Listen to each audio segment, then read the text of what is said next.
Hello, Body Beacon Australia here once again for another how-to video. What I want to do is show you how the body beacon will attach to a traffic cone.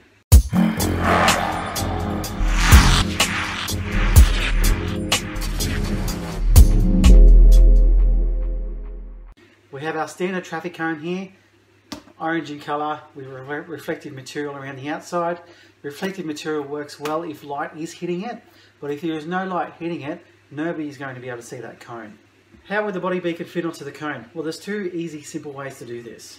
You can get your body beacon, you can just place it straight on top.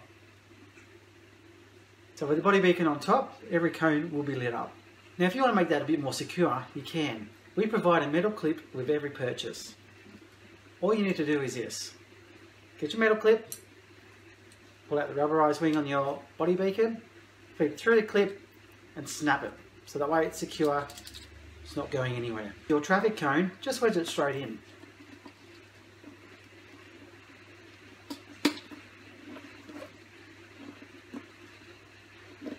So you'll see now that the body beacon is secured onto this cone.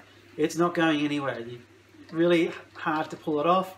The wind's not going to blow it off. If a car comes and collides with the traffic cone, it's not going to send the body beacon flying. Once it's on, turn it on. And there you have it. Body beacon for traffic cones.